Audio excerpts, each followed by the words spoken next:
Welcome to my channel. This is my channel जय मां शीतला देवी। कैसे हैं आप सब? थोड़ा सा बात करने वाली हूँ शुद्धिकरण को लेकर। लोग मुझे पूछते हैं सेशन में कि मैम आपने जो बताया था पहले 4D के प्रोसेस को लेकर, वो अभी तक हमारा चल रहा है और उसको 5 से 10 साल होने वाले, ना जाने कितना समय व्यतीत हो गया, लेकिन हम आगे ही नहीं बढ़ पा रहे। ऐसा मुझे लोग पूछ रहे हैं। इसके बारे में थोड़ा सा आपको बता देती हूँ कि जब आपको श्योरिटी हो जाती है कि आप 4D प्रोसेस में हो, आपकी कुंडलिनी जागृत हो चुकी है, क्योंकि जब तक कुंडलिनी जागृत नहीं होगी तब तक आपका 4D का सफ़र शुरू नहीं होता है। 3D में ही आपकी कुंडलिनी को जागृत कर दिया जाता है। कुंडलिनी पूरी अवेकन नहीं होती है, आगे चल के होती है, लेकिन कुंडलिनी के झटके मिलने शुरू हो जाते हैं। उसके बाद 4D का प्रोसेस आता है जो होता है शुद्धिकरण। मतलब 3D और 4D साथ में ही चलते हैं। 4D में आपका जो टैलेंट होता है, आपकी जो समझदारी होती है, वो ही चीज़ निर्धारित करती है कि 5D में आप कितनी जल्दी जंप मारोगे। ठीक है। 4D में क्या होता है कि आपकी जो आत्मा है वो कितनी पुरानी है, इस पृथ्वी पे वो कब से भ्रमण कर रही है, कितने जन्म लिए, कौन से पशु में, जानवरों में, इंसानों में, किसको खाया, किसको मारा, किसको लूटा, ये सारी चीज़ें आत्मा के साथ में लगी होती हैं। कर्मा एक तरीके से उस आत्मा के साथ जुड़ा होता है। वो कर्म जब तक आपके नहीं सुलझेंगे तब तक आप अपनी ही शक्तियों से मिलन नहीं कर पाते हो, क्योंकि कोई भी शक्ति ऐसे किसी इंसान की आत्मा या ऐसे किसी जानवर की आत्मा को नहीं अपनाती है जब तक उसके ऊपर दाग धब्बे लगे होते हैं। शक्ति आपके साथ बेशक रहती है, जो कि जैसा मैंने कहा ना, 3D से ही आपके साथ शक्ति लग जाती है, लेकिन तब तक आपको वो बेनिफिट नहीं देती है जब तक आप अपने आप को सुधार नहीं लेते हो। अब आप बोलोगे कि मैंने तो कभी किसी का बुरा नहीं करा, मैंने तो किसी का कुछ लूट कर नहीं खाया, मैंने तो 2 रोटी मेहनत की खाई है। तो बात इस जन्म की है ही नहीं, बात ये पिछले सारे जन्म की है।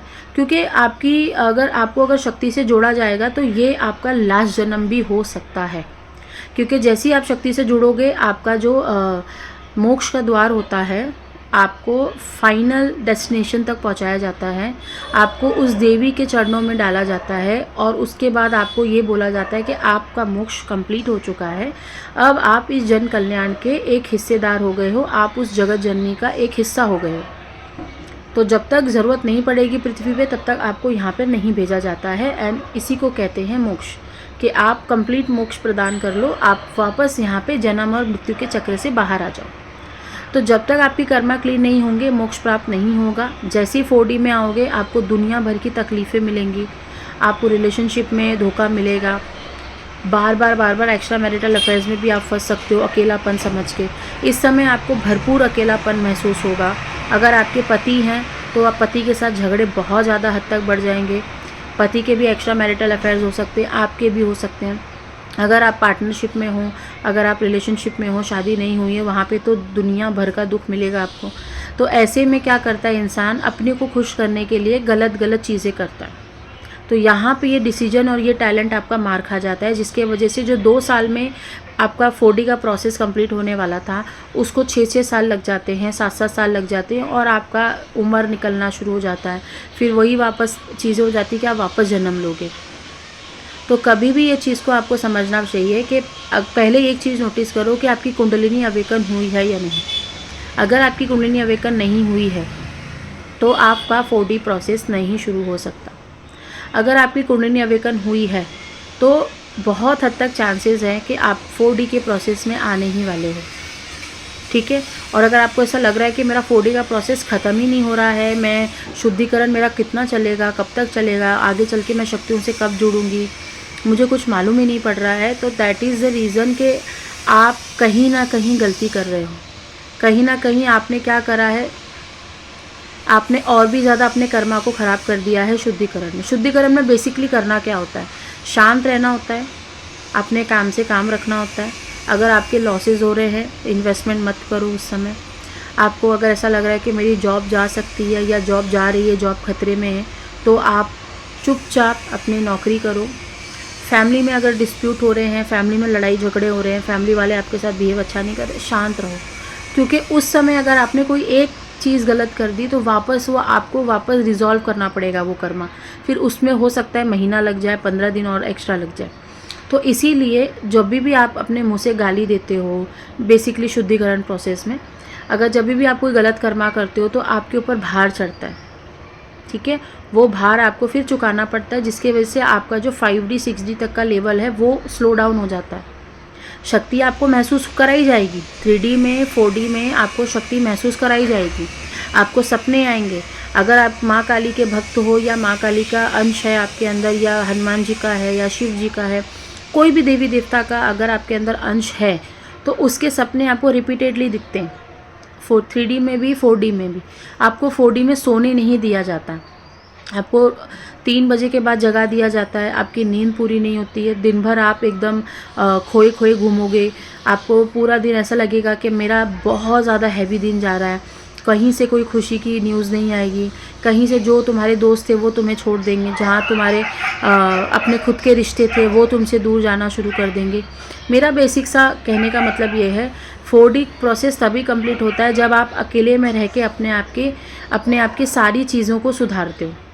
आपके अंदर क्या भावना है, अगर आपको अगर आपके अंदर ये भावना है कि आपको बहुत ज़्यादा जल्दी गुस्सा आता है, तो 4D में आपको अकेला रख दिया जाएगा और ऐसी चीज़ें आपकी तरफ फेंकी जाएंगी जहाँ पे आपको गुस्सा बहुत ज़्यादा आए। तो यही आपका चैलेंज होता है कि आप अपने गुस्से को कंट्रोल किस हद तक कर सकते हो। किसी किसी के अंदर बहुत ज़्यादा सेक्सुअल टेंडेंसी होती है, सेक्सुअली बहुत ज़्यादा वो हायर फील करते हैं, ऐसी चीज़ें उनकी तरफ फेंकी जाएंगी। इतने ज़्यादा एक्स्ट्रा मैरिटल अफेयर्स के लिए उनके पास ऑप्शंस आएंगे। तो ये उनका चैलेंज होता है कि तुम अपने अंदर की ये कामुकता को कैसे कंट्रोल करते हो। अगर आप बहुत जल्दी ट्रस्ट कर लेते हो, बहुत जल्दी रो देते हो, तो ऐसी कुछ चीज़ें आपकी तरफ फेंकी जाएंगी, इंसान के रूप में, चीज़ों के रूप में, हालातों के रूप में, कि आप अपनी इमोशन चीज़ को कैसे कंट्रोल करते हो। तो मैंने कहा ना, 4D आपके समझदारी के हिसाब से चलता है। और जो लोग ये सोचते हैं कि कैसे समझाऊँ, जैसे मतलब समझ लो अभी कोई सोच रहा है कि जाने दो, मदद कर दो सामने वाले की, लेकिन वो इंसान मदद के लायक नहीं है, तो 4D में ये चीज़ भी आपकी ऐड होती है, अकाउंट में ये चीज़ भी आपकी ऐड होगी कि जिसको आपने 10 रुपये दिए वो जा कर के अपनी बीवी बच्चों को मार के दारू पी रहा है या अफेयर कर रहा है, जो भी फलाना कर रहा है, तो वो 10 रुपये का भार आपके ऊपर आता है। तो दान पुण्य भी आपको सिखाया जाएगा, किसकी हेल्प करनी है नहीं करनी वो भी सिखाया जाएगा, अपने आप को बैलेंस में कैसे रखना है।